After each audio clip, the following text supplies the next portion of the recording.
Heyo everyone, it's Unfit Chaos, and today we're going to talk about units.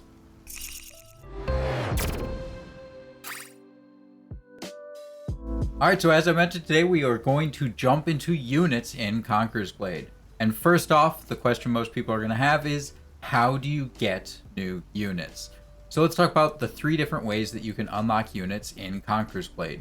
First off is just your standard unit tree. So you're going to earn honor points from participating in various parts of the game and from getting honor as rewards and login bonuses. With this honor, you're then going to go ahead and be able to use as a currency to unlock units.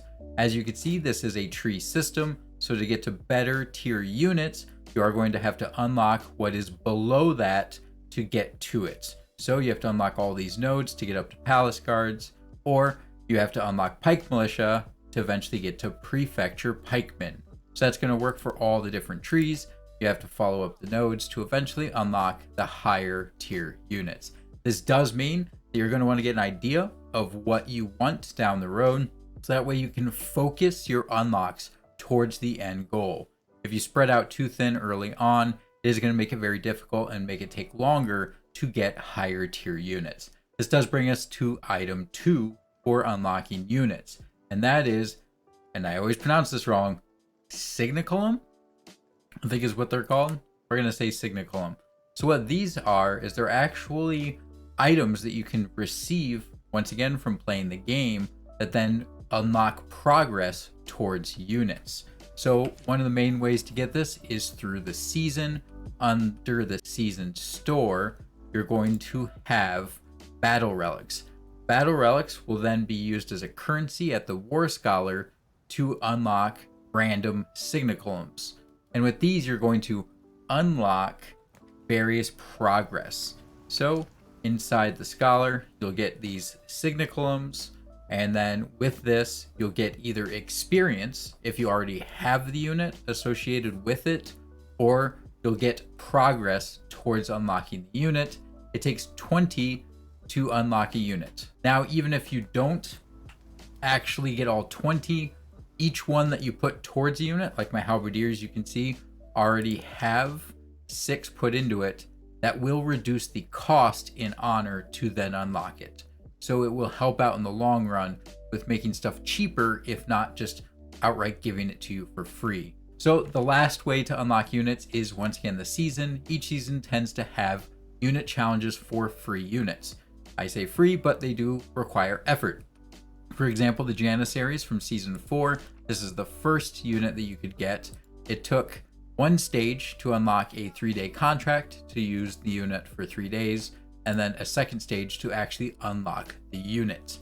And then there was a last stage that would give you progress towards a doctrine. So each of the stages were like this one, where you had to do random things like use them in a match or use musket units in a match. They are various challenges that then you would go through to unlock the Janissaries. But when you get to higher tier units, like say Silhadars or Sipahis, these take 4 stages. And the Silhadars being a tier 5 take 6 stages. Now, the last one is usually doctrines or experience. So that to actually permanently unlock them, it only takes 4 stages. But that is still 4 stages of what can be grueling challenges. Sometimes the challenges are just really difficult to do. Normally for the season, as you go up, it is required to do the one before. So as you see, this says unlocks after unlocking Janissaries. So you would have had to unlock Janissaries to then have a chance to unlock these. And it was the same, I believe, for Silhadars. You had to do Azops. So that's another way to unlock units, is to use unit challenges inside of each season that's currently active. So now you know how to get units. Let's talk about how to improve the units that you then have received. The main way that you're going to improve your units is through leveling them up. So just using them in matches and giving them experience through other means. When you level them up, you're going to be able to then give them extra abilities through their veterancy. Each level gives you a veterancy point that then you spend in the veterancy tree. Normally there's going to be 2, 3, sometimes multiple different trees that you can go down. So one of the things you want to check right away is going to be what the max level of the unit is. So for example, my spear sergeants, max level are 18. So that means I'm going to have that many points to spend in the tree. So as you can see, my Spear Sergeants are max level, so I was able to get 2 of the abilities in the top tree and then the entire bottom tree. And with some units, this is going to vary quite a bit. For example, these are max level 20, but there's a lot of options. So you're going to kind of want to look through the ideas, look through the abilities, and figure out what combination you can do. I knew with these that I could put 1 in sword blocking and do the entire bottom tree, and you can do that with various units. Something like, say, my Monastic Knights have a max level of 30. In essence, I'm going to get everything. I think there's only going to be about 3 points I can't get, so it's going to be the final one on the bottom and like 2 into the health buff. But in essence, everything else I pretty much get. So it lets you plan out the path you want to take. So veterancy is going to be a huge thing. Check out the max level on your units, see what combinations you can then use. There are plenty of guides out there that tell you whether or not one tree is better than another, whether it's top, bottom, defense, offense. It's going to vary by the unit and your play style. So that's going to be your veterancy. Another thing to upgrade your unit to make them better are going to be doctrines. Doctrines are just add-on items that then give extra bonuses, whether that's health, whether that's increased damage towards certain things like heroes or units, whether that's certain defenses. There can be all sorts of different things. Some of them can give you, like with this one, it's a temporary, so it only lasts for a certain period of time, but it gives a huge boon. This one is 100 to 3 different types of defenses. So it's a very strong doctrine. So these are great because you can play around with them. With the new system that they added in season 4, you can see I've got a pool of stuff to pick from. So you can click on a doctrine and then hold it to add it to the pool of that unit. And then once it's on that pool, you can remove it. You can switch it out with a different one. So for example, I've got blunt defense. I can take that off. Maybe I want to add blunt doctrine, add it on. I can right click, take it off again. So it lets you kind of switch up things and play around with them. There is a way to remove that item, the doctrine, from that pool and put it back in your inventory. If you want to switch it to a different unit, especially as new players, you're going to have very few doctrines to work with. So when you unlock a really cool new unit, you might want to swap it out. For that, it's going to be in your season store, and that is going to be the Lotus Water. It will cost currency for the season, but it is something that will let you remove that doctrine from that unit. That way you can put it onto another unit. But when it's in that unit's pool, you can remove and swap it out freely. So doctrines are another great way to upgrade your units. The last way that you can really upgrade your units is in the unit tree. So as you unlock the units, so let's use my Spear Sergeants again as an example, there's a lot of times extra nodes in that tree. All these little items are extra nodes. And as you can tell, there's 3 after my Spear Sergeants. These are actually all nodes that upgrade my Spear Sergeants in particular. So after you unlock the unit, if you really like the unit, you can spend honor to get the added nodes. This is something late game that's almost going to be necessary to make that unit the most effective it can be if you get into huge territory wars with houses. But as a new player, I would focus purely on finding the units and getting the units that you like and that work well for you. It is a lot of honor to put into upgrading units with nodes. Sometimes they're pretty minor with low tier units, but as you can see for my Spear Sergeants, each of these nodes is going to cost 3,000, 3,500 honor. When you talk about 3-5 stacks, you're talking thousands of honor to dump into them. That's potentially another unit that you could have available. So as a new person, a new player, I would recommend to get units, try out units, and find the units that you really like and that work well for you, and then worry about dumping into node upgrades. Between veterancy and doctrines, they will become highly efficient as is. The nodes aren't super necessary as a new player. More experienced player, it's great. As a new player, it's a good idea to get the good units that work well for you. So that's how you can improve your units. Some useful consumables to keep in mind for your units are going to be, once again, a lot of them are in the seasonal store. The treaties are the first ones. Treaties are used at the War Scholar to get doctrines. So same idea as with the battle relics are for the signicums. The treaties are for doctrines. So both of these, you go to your War Scholar, and then you'll have the various nodes. So most of these nodes are going to be with the battle relics to get different types of signalums, have different chances. And then there's always one option that will use treaties to give you a random doctrine back.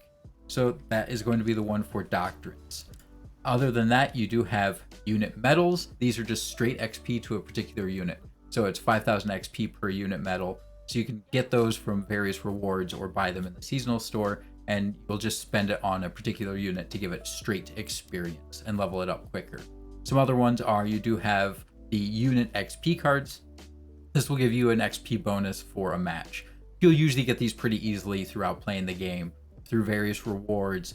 You also have honor reset tokens. These are going to allow you to redact some honor that you spent in the unit tree. So if you end up going down a path that you really don't like the units, or you really don't like all the parts in that path, you can use honor reset to try to get that honor back and spend it elsewhere.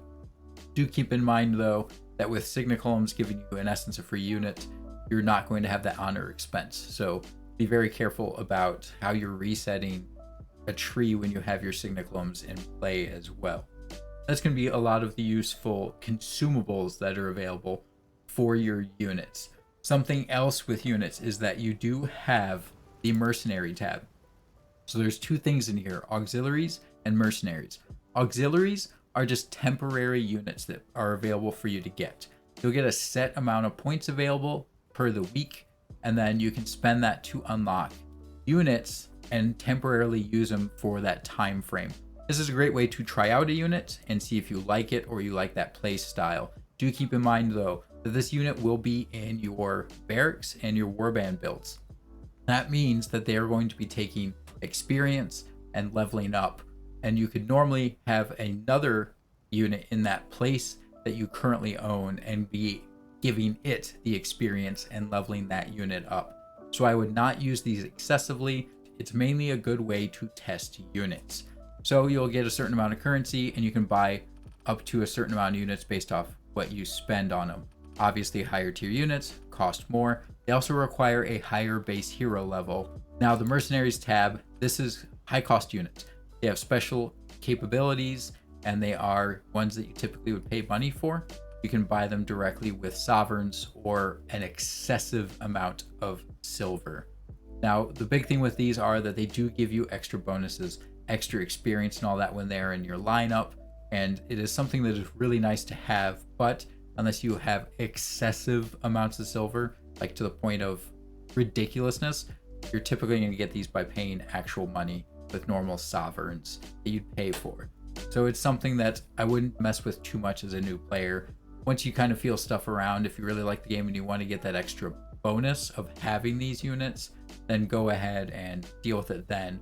I will tell you though that most of the people are going to get these Martelatories because they are very cheap in leadership, so they really don't affect what units you can take too much because they're cheap, but they do give you the boons of having a mercenary in your group, so the XP increase and all that. That is what most people will kind of go for, and they're on the cheaper end, so that's nice as well. Speaking of leadership, you do have the Warband build.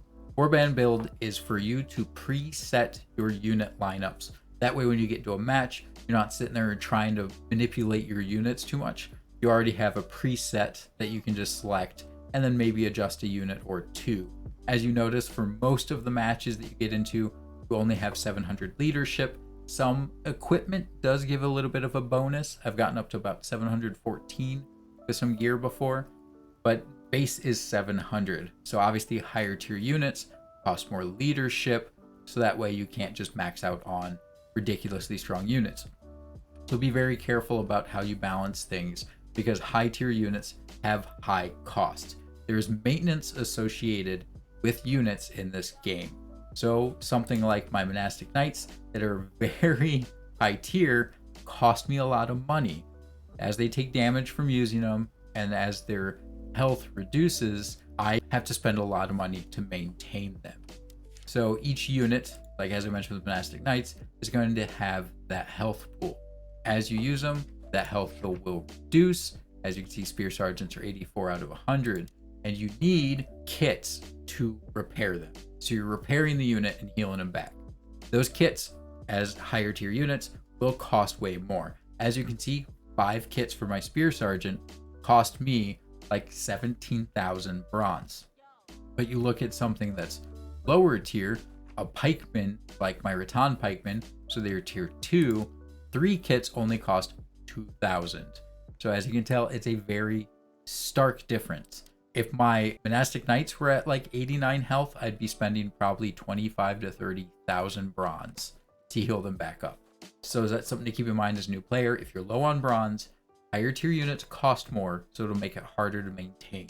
Taking lower tier units in and earning back bronze is not a bad way to go to maintain things. Big question some of you probably have now is, what units should you get? That's a really hard question to answer. There are certain staples. So some staples that pretty much everyone agrees are good units are stuff like Pike Militia. They are very cheap at a tier 2 and they are very efficient. And as you level them up, they are still really good at high levels. So they are a great staple to have in there to fill in a lower leadership unit. So that's one that people love to go with. Another one is, I've been talking about in this video, Spear Sergeants. There is a counter with Spear Sergeants. They have a defensive wall capability, so you can wall up with them. They are pretty good at damage output for what they are as a wall capable unit. So you can do a Shiltron formation surrounding you, you can do a turtle, and you can do a shield wall. They do have a cover commander where they will surround you and follow you, as well as an advance. So that way you can form them up into a turtle and advance on ranged targets without taking a whole lot of damage. They're just all around a great unit. But as I mentioned, they do have a counter that is also great. And that one is the Imperial Spear Guards. So typically people are going to run one or the other until they eventually have both. The big one with Imperial Spear Guards versus Spear Sergeants is they do a lot of the same stuff: shield wall, turtle, Shiltron, and they have an advanced and they have a cover commander. They are though sluggish, and that is a big thing with them, is they are slower but tankier. The Imperial Spear Guards are the definition of a wall. They are very tanky and they will take a lot of damage. The big thing though is Spear Sergeants are going to be very capable in the same way. They're not as tanky as the Spear Guards, but they do have higher damage output. So they're a nice trade. If you want something a little bit tankier, or you're more in like team situations where you're going to have other people doing the damage and you just want to tank for that team, Spear Guards are great. Sieges, that type of stuff. Spear Sergeants are a nice counter to that though, where if you don't need to be quite as tanky and you want something that does a little more damage output, another one to keep in mind is what they lead to though. Imperial Spear Guards do dead end, a bunch of nodes to upgrade them. Whereas if you want to go to something like Monastic Knights, you do have to go through Spear Sergeants. So it is a nice route to start with, and that's the way I went. Spear Sergeants, Men-at-Arms, because Men-at-Arms are a great shield unit, a charging shield unit, into Monastic Knights. Another one that is a staple is going to be your Iron Cap Swordsmen. They're still a great shield charge unit, even for their cost, and they're one that a lot of people will typically stick with and always fill in with next to their Pike Militia. And your Spear Militia are actually not as much of a staple as far as people go, but I really like them as a very cheap shield unit. They can help take a lot of archer fire for your nicer tier units, and they're very cheap at 100 leadership. So it's something I would definitely put some work into. So those are going to be a lot of your staples. Now, as far as the rest of the units, it really comes down to your weapon and your fighting style. So it's hard to say a lot of the units that you should definitely go towards. Staples like Nomcon archers, Spear Sergeants, Pike Militia, and all that are a good way to go. But if you're a ranged unit, something like a bow, you're not necessarily going to want a lot of melee units. You might want to focus more on archers and other ranged units, because you have that capability to micromanage them and kind of babysit them, make sure a random hero doesn't come and wipe them out while you're distracted. And opposition is true too, where if you're a melee warlord, having a ranged unit that you can't keep an eye on is not very helpful, because they can just randomly get attacked by artillery or a wandering warlord. So it's something to keep in mind, is if you're a melee hero, melee units are really a good way to go for that playstyle. And then ranged, it's really nice to have ranged units because you can micromanage them. That is not a set rule. I do use ranged, even though I'm a spear, and my buddies that are bow still use melee units because they are effective and necessary under certain circumstances. But it's something to keep in mind is find units that work for your weapon and you have the ability to fully utilize. On top of that, find something that fits your play style. If you are someone who doesn't like to be aggressive and in the fray, don't necessarily take units that specialize in being aggressive and in the fray.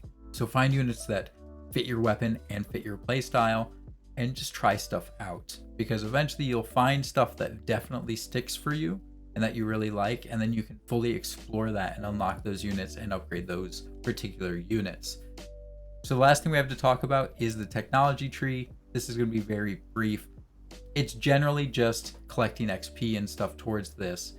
It allows you to unlock greater capabilities for stuff outside the fief. Forestry will increase your wood production when you're collecting from a lumber, stone when you're collecting from stone, etc. This is just depending what resources you collect a lot, and as you get experience from doing things, you can upgrade your labor capability to collect these resources outside of fief. So that's all we have today. I hope this gave you a general idea about how units work in Conqueror's Blade, how to unlock them, how to improve them, what consumables to keep an eye out for, and kind of a general guide for what units to look for. If this helped you, please hit the like button or subscribe. If you want to talk about more of this in depth or with other people, feel free to join the Discord or drop by one of my Twitch streams at 12:30 a.m. Eastern, Sunday, Monday, Wednesday, and Friday. Until next time, I hope to see you on the battlefield. I got God of War!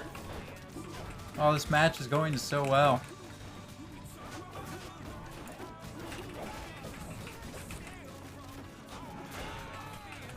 No, no, no, no, no, no, no, no, no.